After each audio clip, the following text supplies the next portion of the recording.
Pero ¿por qué demonios no gastan dinero? Ahora mismo, los expertos en turismo de todo el mundo observan a España con una mezcla de asombro y desconcierto.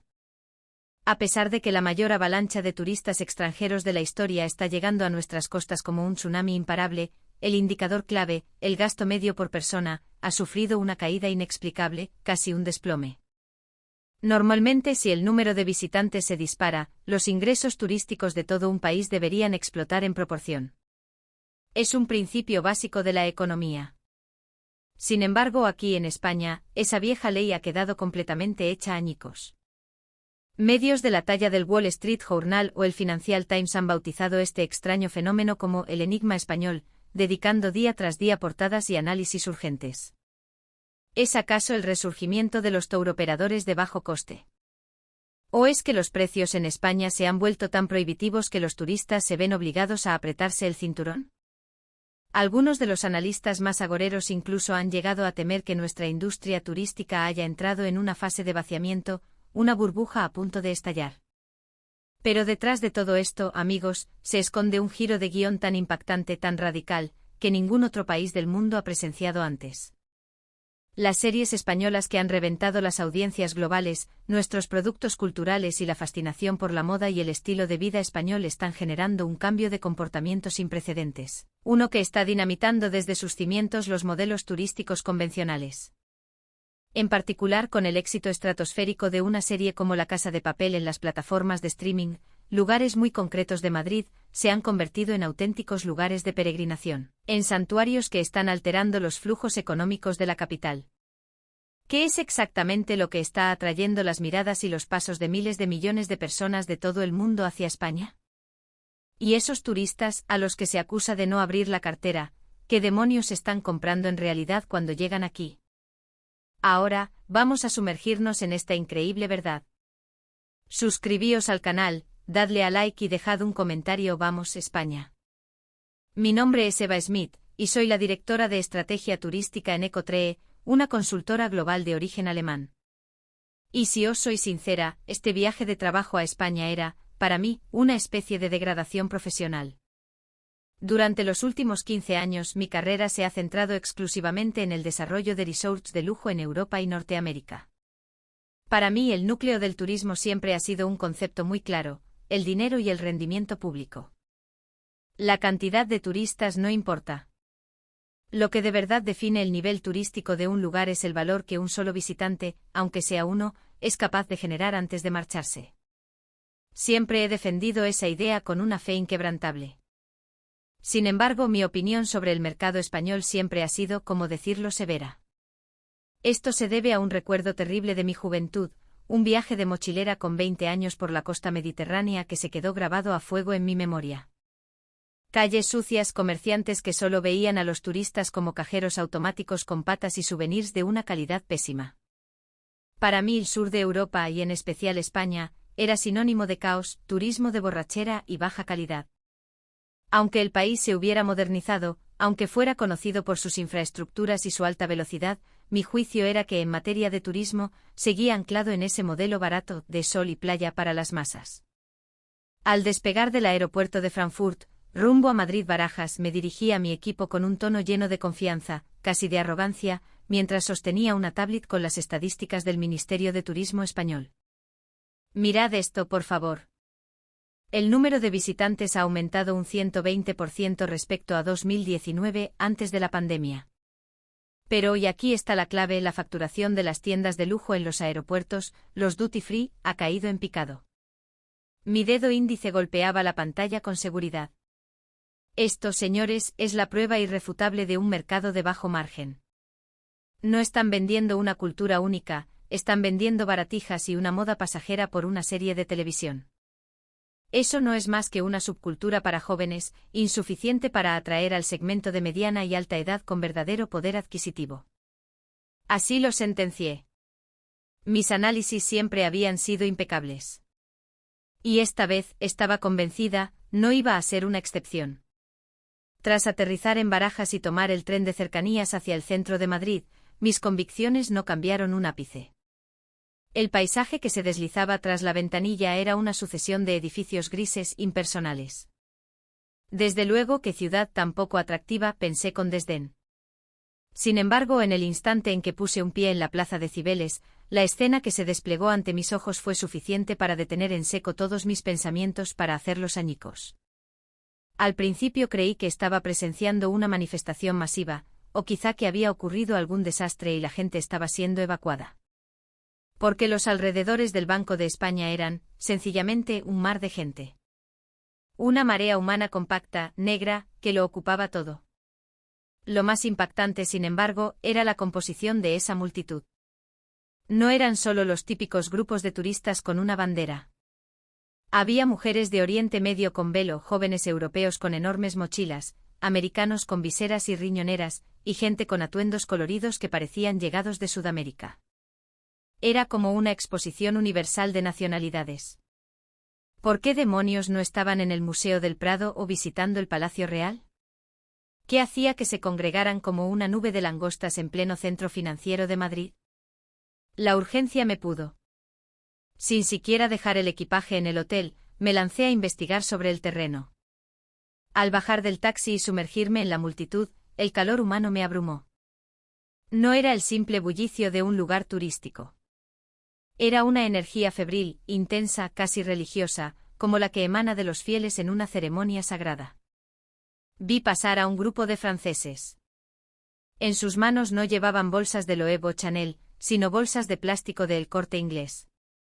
Sostenían un chocolate con churros, pero sus miradas eran más extasiadas que las de alguien contemplando las meninas en el Prado. ¿Qué era lo que los tenía tan fanatizados? En mi bolsillo, el informe donde calificaba a España de destino barato parecía arrugarse, como si se estuviera riendo de mí. Fue entonces cuando una duda terrible me asaltó por primera vez. ¿Era posible que una simple serie de televisión pudiera alterar de una forma tan fundamental la estructura económica de una ciudad entera? Sentí una punzada de inquietud. Había subestimado a este lugar.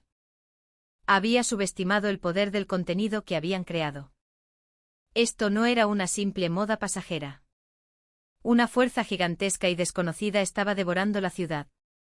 Tragué saliva y me abrí paso hacia el epicentro de la multitud. Cuanto más avanzaba, más claro escuchaba un coro políglota que me golpeaba los oídos. Inglés, portugués, chino, árabe. En medio de aquel ruido ensordecedor se percibía, sin embargo, un orden extraño. A través de mi contacto local, un analista de mercado, descubrí por fin la causa de todo aquello. El culpable era, en efecto, esa serie, La Casa de Papel. Había oído hablar de ella antes del viaje, claro, pero la había descartado como una de esas series para adolescentes. Sin embargo, la realidad era que esa producción había superado los 3.000 millones de visionados en todo el mundo. Había lavado el cerebro, por así decirlo, a toda una generación de jóvenes en Latinoamérica, Europa y Asia. Era un contenido monstruoso.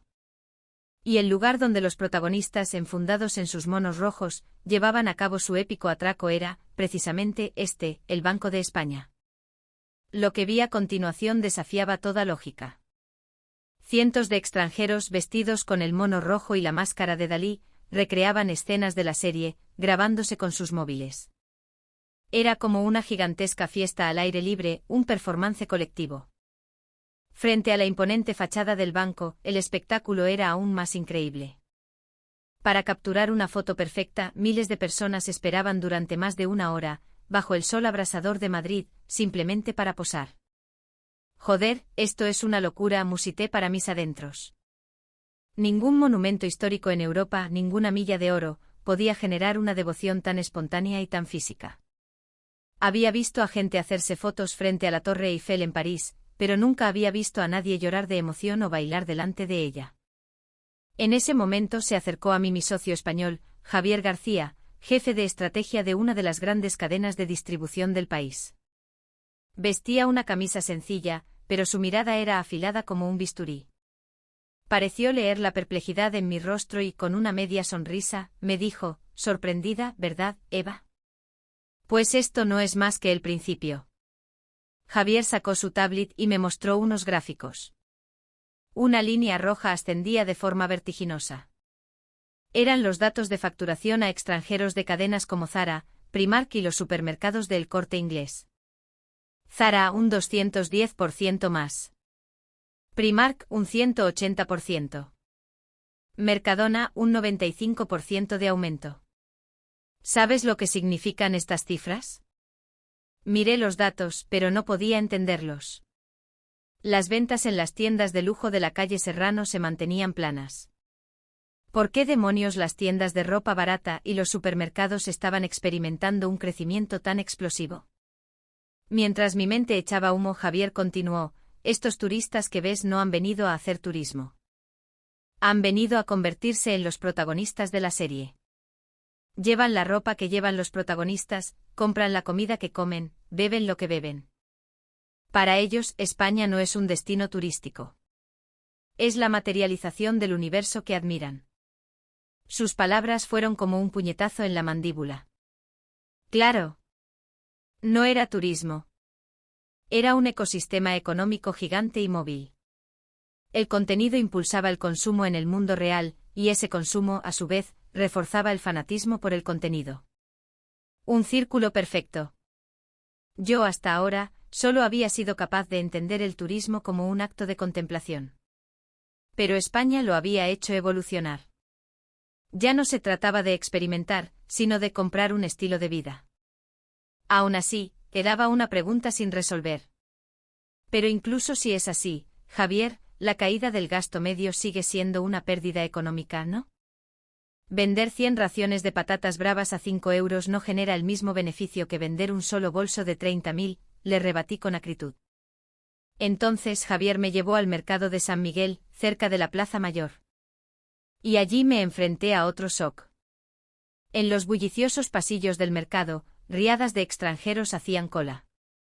Pero no esperaban en los puestos más gourmet, o en los que vendían el marisco más caro. Estaban agolpados frente a un pequeño puesto de encurtidos, comprando banderillas, y en la barra de un bar anónimo, pidiendo vermut de grifo y una tapa de tortilla de patatas. Sus rostros reflejaban más felicidad que la de un comensal en un restaurante con 3 estrellas Michelin. En ese momento lo comprendí. El valor no reside en la cifra que marca la etiqueta del precio. Para ellos esa tapa de tortilla no era un simple tentempié de 4 euros, sino un ritual sagrado de comunión con sus héroes, una forma de vivir como ellos. El gasto por persona no había disminuido. El patrón de consumo se había transformado radicalmente. Eva, la voz de Javier sonó a mi lado, ya no compran productos de marca. La vida cotidiana española, eso es lo que se ha convertido en el producto. Sus palabras, como el sol del atardecer que se filtraba por la estructura de hierro del mercado, calaron hondo en mi corazón. España estaba escribiendo una nueva fórmula turística que no se podía encontrar en ningún otro lugar del mundo. Y yo, en el epicentro de ese momento histórico, escuché el sonido de mis viejos prejuicios derrumbándose con un estrépito ensordecedor. Guiada por Javier, nos dirigimos a la Gran Vía. Fiel a su fama de epicentro de la vida madrileña, la calle era un hervidero de energía. Pero mi atención no se centró en la marea de gente, sino en las bolsas de la compra que llevaban en sus manos. Nos detuvimos frente a un Primark. La cola para entrar se extendía por la acera, recordándome las imágenes de las cartillas de racionamiento en la posguerra. Una vez dentro, casi me asfixio. Los estrechos pasillos estaban atestados de extranjeros que, con el móvil en una mano, barrían los estantes. Europeos, sudeste asiáticos, americanos, coreanos, todos consultaban sus pantallas mientras comparaban productos. Observé con atención el contenido de sus cestas. No había perfumes caros ni cremas de alta gama de 200 euros. Estaban llenas hasta los topes de camisetas básicas de 5 euros, calcetines, pijamas y pequeños accesorios. Javier se inclinó y me susurró al oído: no están comprando ropa. Están comprando la forma de vestir desenfadada de los españoles. Aquella frase fue un nuevo impacto para mí. Si en el pasado París vendía el perfume como producto, ahora Madrid estaba vendiendo una imagen, un concepto, la estética de la normalidad española. Era una estrategia de ventas que apelaba a un deseo mucho más fundamental y poderoso. A continuación, nos desplazamos a un gran supermercado de El Corte Inglés en la zona. Todo el edificio era un templo del consumo. Al principio me costó creerlo, pero aquella enorme superficie estaba abarrotada de mochileros de todo el mundo. Los ascensores iban a reventar y hasta las escaleras mecánicas estaban colapsadas. ¿Y qué metían en sus carritos? Para mi sorpresa eran latas de conservas, paquetes de jamón ibérico envasado al vacío, cuñas de queso manchego, botellas de aceite de oliva y tabletas de turrón. Fue entonces, en un rincón de la sección de vinos, cuando me encontré con una joven que grababa un vídeo. Era Isabella Rossi, una famosa youtuber brasileña. Javier me explicó que sus suscriptores se habían disparado gracias a sus vídeos recorriendo los escenarios de Elite y La Casa de Papel. Tras presentarnos, fui directa al grano. Isabella, con toda franqueza, no lo entiendo. Habéis pagado un billete de avión carísimo para venir hasta aquí, ¿y solo compráis estas cosas que cuestan unos pocos euros?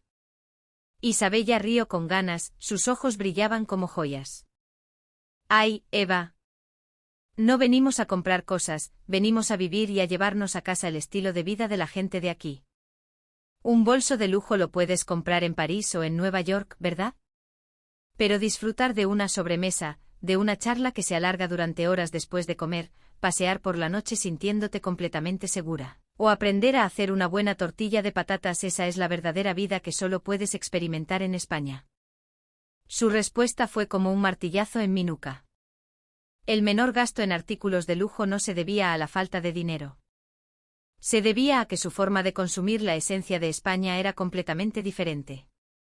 Sentí una profunda vergüenza por haber considerado a los turistas como meras máquinas de gastar dinero. No eran consumidores. Eran estudiantes de intercambio que venían a aprender de esa cultura llamada España. Javier me dio el golpe de gracia con un dato definitivo.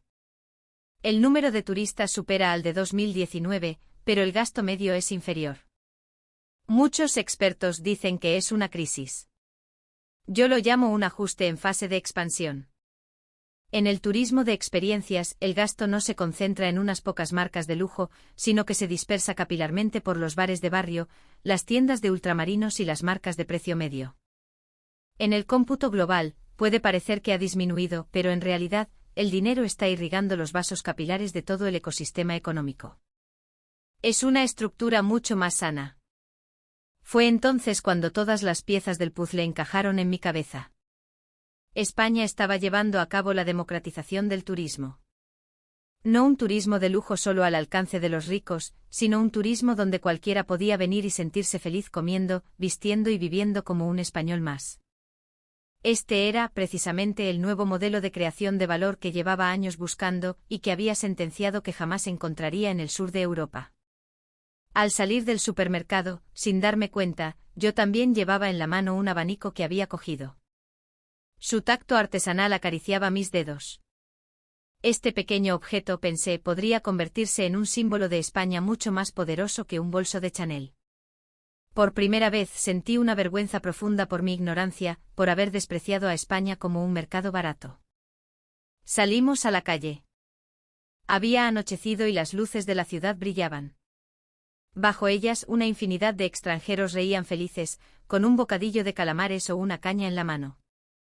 La escena parecía un festival popular gigantesco y vibrante. En ese instante una pregunta enorme se clavó en mi mente como un anzuelo. ¿Cómo iba a revolucionar este nuevo modelo español el mercado turístico mundial? ¿Era un fenómeno exclusivo de España o se convertiría en la nueva Biblia que todos los países deberían seguir? Mi corazón se aceleró.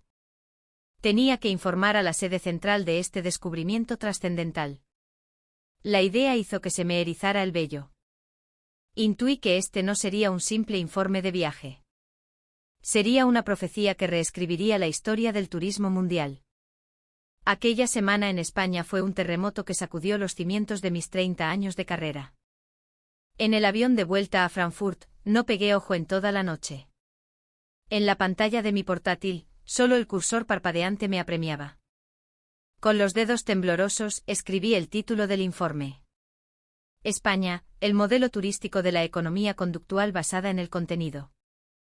La marcalización de lo cotidiano más allá del lujo.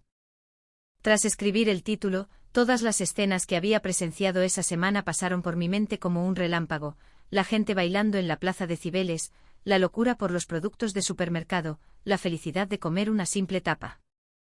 No eran fenómenos aislados. Eran parte de una corriente gigantesca. Respiré hondo y comencé a redactar el cuerpo del informe. Deseché por completo la perspectiva eurocéntrica tradicional, esa que dicta que las instalaciones deben ser lujosas y los centros comerciales exclusivos. En su lugar, me limité a registrar, de forma exhaustiva y con un enfoque de campo, los hechos que había presenciado en España. Al día siguiente de mi regreso, en la gran sala de juntas de la sede de Ecotree, la tensión se cortaba con un cuchillo. Los miembros del Consejo de Administración, todos ellos pesos pesados de la industria turística europea, me esperaban con los brazos cruzados. En sus miradas se leía un aburrimiento condescendiente, ¿qué gran descubrimiento se puede hacer en un viaje a España? Tragué saliva y comencé mi presentación. La primera diapositiva mostraba un montaje, a un lado, una desierta tienda de lujo en un aeropuerto, al otro, una tienda de Zara a rebosar. El contraste extremo hizo que los consejeros fruncieran el ceño. Señoras y señores, la fórmula del turismo que conocíamos ha muerto.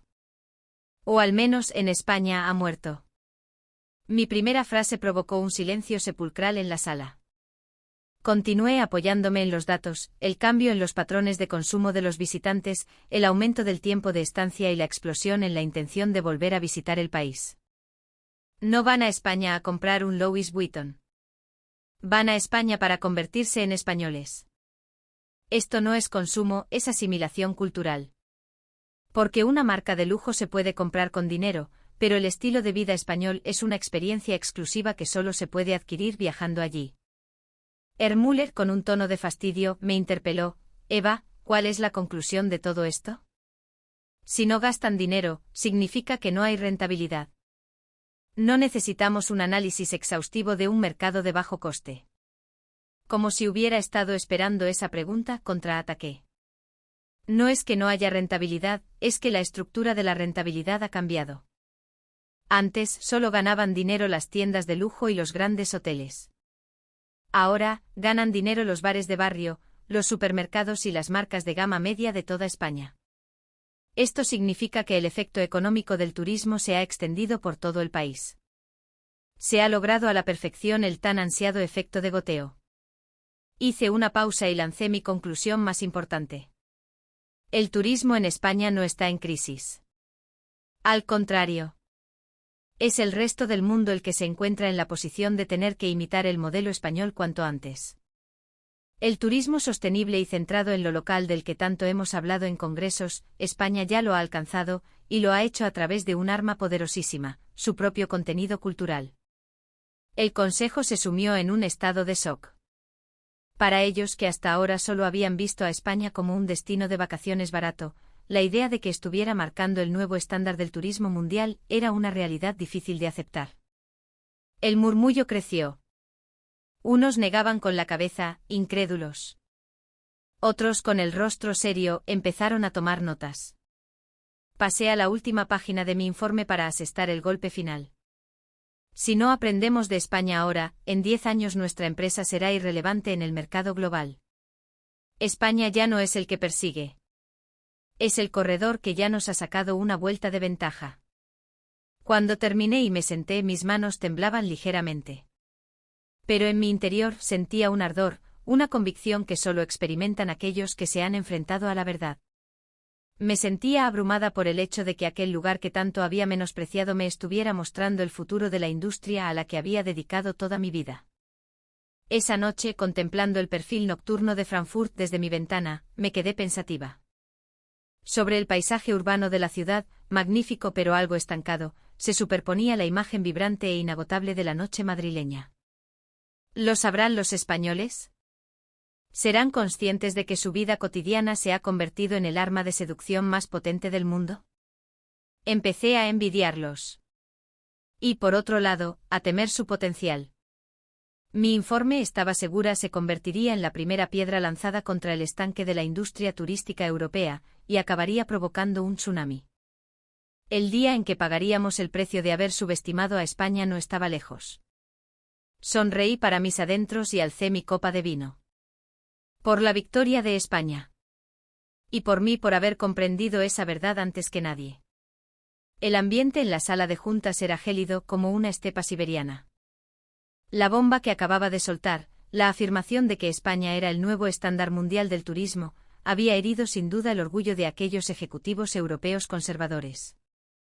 El vicepresidente de Ecotree, una eminencia en el sector turístico europeo llamado Günter Bass, se quitó lentamente las gafas y me miró fijamente. Sus ojos destilaban incredulidad y un profundo malestar. «Eva, ¿se ha vuelto usted loca? Una pequeña península en el sur de Europa, un lugar que hace apenas una década vendía paquetes turísticos de saldo, ¿va a estar ahora por delante de nosotros? Lo de las series de televisión es una moda pasajera como un tifón. Las modas se desvanecen, pero los clásicos son eternos. ¿Acaso cree que el Coliseo de Roma, la Torre Eiffel de París o el puente de la Torre de Londres van a derrumbarse de la noche a la mañana?» Sus palabras encontraron eco en otros directivos, que empezaron a murmurar entre ellos. «Claro, España solo ha tenido suerte, ese es un destino para jóvenes sin dinero». Oí aquellos comentarios sarcásticos. Si hubiera sido la Eva de antes, probablemente habría asentido y les habría dado la razón. Pero yo ya había abierto la caja de Pandora y había visto la luz de la esperanza en su interior. Respiré hondo sintiendo como una fuerza ardiente subía desde lo más profundo de mi pecho. No era simple rebeldía. Era la ira instintiva de ver cómo se menospreciaba la energía vibrante y la vida real que había presenciado y sentido en España. Señor vicepresidente, señores directivos, mientras nosotros nos escondíamos tras el escudo de los clásicos y nos negábamos a ver la realidad, España ha creado un nuevo clásico. Proyecté un vídeo que había preparado. En la pantalla apareció la imagen de la Alhambra de Granada, iluminada por la noche. Bajo una luz tenue y mágica, miles de turistas de todas las nacionalidades paseaban por los patios y jardines. No se limitaban a mirar la arquitectura. Parecían haber viajado en el tiempo. Se movían con respeto cuidando sus pasos, respirando el aire de otra época. Miren esto, por favor. No son turistas. Son viajeros en el tiempo. Nosotros exhibimos nuestros monumentos como reliquias embalsamadas. España, en cambio, los ha convertido en escenarios vivos. Señor vicepresidente, dígame, ¿acaso los turistas que visitan el Coliseo se visten de legionarios romanos, participan en un entrenamiento de gladiadores y lloran de emoción? No. Se hacen una foto y se van. Pero en España es diferente, enfaticé. Ustedes quieren medir a España con sus viejas métricas, pero yo he visto allí el futuro. Esto no es una cuestión de opinión, es un hecho observado y contrastado. La sala volvió a sumirse en el silencio. El ceño de Bass se frunció aún más. Pero esta vez, el silencio era diferente. Los murmullos habían cesado, reemplazados por una mezcla de confusión y temor. Ellos no consumen nuestra cultura, ni la respetan. Vienen, miran y se van. Pero los que van a España, la anhelan, aprenden de ella, e incluso desean convertirse en españoles. Eso, señores, es poder cultural. La misma influencia que nosotros hemos intentado ejercer sobre el mundo durante siglos, España, en solo unas décadas y sin disparar un solo tiro, la ha revertido usando el poder de su cultura. Mis palabras fueron como dagas que se clavaron en sus corazones. La arrogancia con la que miraban a España empezó a resquebrajarse. Aproveché la brecha para dar el golpe de gracia. Si no reconocemos el liderazgo de España ahora, en 10 años, los turistas de todo el mundo recordarán Europa como un museo aburrido y a España como un paraíso vivo. La elección está en nuestras manos. En ese instante sentí que no estaba defendiendo a España, sino que me encontraba en la cresta de la ola de un cambio gigantesco en las corrientes del turismo mundial. Una ola que se convertiría en un tsunami imparable que engulliría a este continente anclado en sus viejas glorias. Aprovechando el cambio de atmósfera, saqué otro as de la manga, la historia de los cruceros que llegaban al puerto de Málaga. En la pantalla apareció la imagen de un gigantesco crucero entrando en la bahía. De este buque de 150.000 toneladas desembarcan miles de turistas de múltiples nacionalidades. Y presten atención. En un lugar como Málaga, estos pasajeros solo disponen de 6 u 8 horas. Desde una perspectiva económica tradicional, este es el peor producto turístico posible. No pernoctan, como mucho hacen una comida y apenas tienen tiempo para ir de compras. En términos numéricos, el gasto por persona toca fondo. Un directivo asintió. Claro, solo están de paso. No dejan dinero y solo generan basura. Se equivoca, le interrumpí tajantemente. Durante esas 6 horas he visto la mirada en sus ojos. En cuanto bajan del barco corren a una terraza a tomarse un espeto de sardinas, se sientan en el mercado de Atarazanas a comer pescaíto frito y se maravillan con la habilidad de un cortador de jamón. En ese breve lapso puede que solo gasten unas pocas decenas de euros. Pero, ¿saben qué es lo primero que reservan al volver al barco? Pasé a la siguiente diapositiva. Los datos eran asombrosos. Una encuesta revelaba que más del 60% de los pasajeros de crucero que habían hecho escala en España respondieron que volverían en menos de un año, esta vez en avión. Esas 6 horas no son simple turismo. Son un tráiler gigantesco. Han visto el primer capítulo de la serie España, y ahora volverán para ver la temporada completa. Y entonces no se quedarán 6 horas, sino 6 días, o incluso 16. España no está recogiendo las migajas del presente, está cultivando un campo inmenso de clientes fieles para el futuro. Recordé a una pareja de ancianos británicos que conocí personalmente. Llevaban sombreros comprados en un mercadillo local y sonreían como niños. Hemos dado la vuelta al mundo, me dijeron, pero nunca habíamos sentido nada igual. El olor de la calle Larios, el bullicio de los vendedores, el sabor del mar. 6 horas no son suficientes. El año que viene, para nuestro aniversario de jubilación, volveremos para recorrer España entera, de norte a sur. Sus palabras, para mí, tuvieron más valor que un contrato de consultoría de millones de euros. Las cifras de gasto medio solo son un eco del pasado. España ha cambiado las reglas del juego. No se trata de vender cosas, sino de implantar el anhelo de volver. Ese es el núcleo del turismo a la española. Hasta ahora, solo hemos apuntado a las carteras de los turistas. Pero España ha conquistado su tiempo y les ha robado el corazón. Mi convicción crecía como una marea. España era inteligente. No se dejaba llevar por la euforia o el pánico de las cifras a corto plazo. Sabían que el poder esencial reside en la capacidad de conmover a las personas. La presentación se acercaba a su fin. Evoqué de nuevo un recuerdo de Madrid. Esta vez no era la espectacular Gran Vía, sino una escena en un distrito de oficinas. El momento que más me había impactado en España no fue un gran evento, sino una simple pausa para el almuerzo. Oficinistas con sus acreditaciones colgadas al cuello paseando tranquilamente con un café para llevar. En la pantalla proyecté una foto de una calle cualquiera de Madrid. Los directivos estaban desconcertados. ¿Qué tenía de especial aquello? Señores, por favor, observen las expresiones de estas personas. Se dice que viven en una sociedad competitiva, pero en su forma de disfrutar de ese breve descanso se percibe una elegancia, una calma envidiable. Lo increíble es que los turistas extranjeros anhelan precisamente eso. Ha nacido incluso un producto turístico llamado Experiencia de Oficinista Español. Hice una pausa y recorrí la sala con la mirada. Los españoles no son conscientes del poder que tienen. El café que se toman cada día, el metro limpio que cogen, la seguridad de poder caminar por la calle de madrugada, el detalle de un camarero que te sirve una tapa gratis con la bebida, toda esa cotidianidad es, para un extranjero, una fantasía casi milagrosa. Aún resuenan en mis oídos las palabras de un joven italiano que conocí en el barrio de Malasaña. Venía de Milán, la capital mundial de la moda, y sin embargo, mirando al dependiente de una tienda de ropa de segunda mano, exclamó: ¡qué estiloso, joder! Jamás olvidaré ese momento. Nosotros invertimos miles de millones de euros en crear marcas, pero en España, la vida de cada uno de sus habitantes se ha convertido en una marca. Su amabilidad, su pasión, su sentido del orden, todo ello constituye los elementos de esa gran marca llamada España que fascina al mundo entero. La emoción me embargó y mi voz empezó a temblar ligeramente.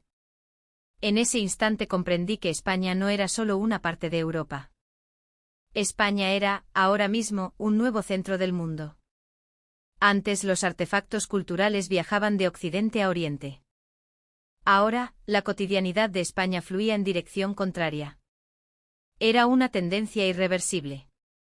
Como si una niebla se disipara, todos mis prejuicios se desvanecieron por completo. España era un árbol mucho más grande y con raíces mucho más profundas de lo que jamás había imaginado. Unas raíces que ya se extendían por todo el planeta.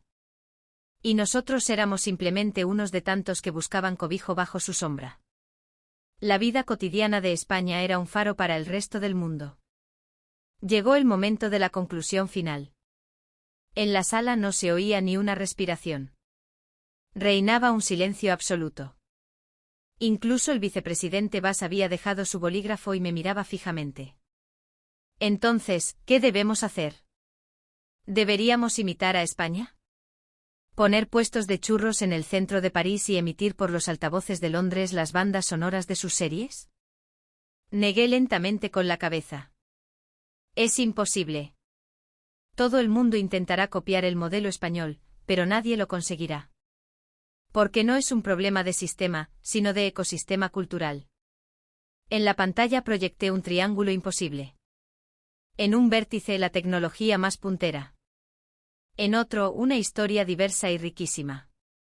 Y en el último una vitalidad social única. El único lugar del planeta donde estos tres elementos se fusionan a la perfección es España.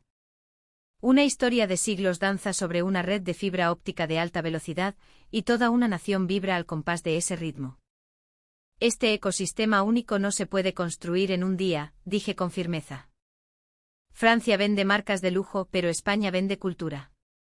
Estados Unidos vende tecnología, pero España vende una experiencia donde la tecnología se fusiona con el calor humano.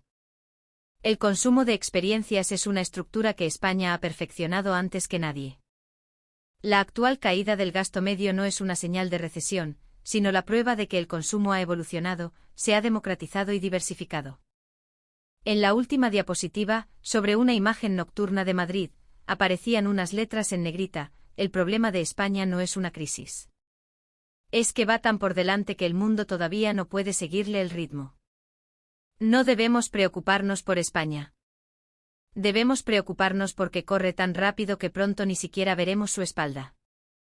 Reserven un vuelo a España ahora mismo y vayan a aprender cómo han convertido lo cotidiano en un milagro. Cuando terminé mi presentación, el vicepresidente Bas se levantó lentamente de su asiento. Y rompiendo el pesado silencio, empezó a aplaudir. Primero uno, luego otro. En pocos segundos, toda la sala estaba inmersa en un estruendoso aplauso.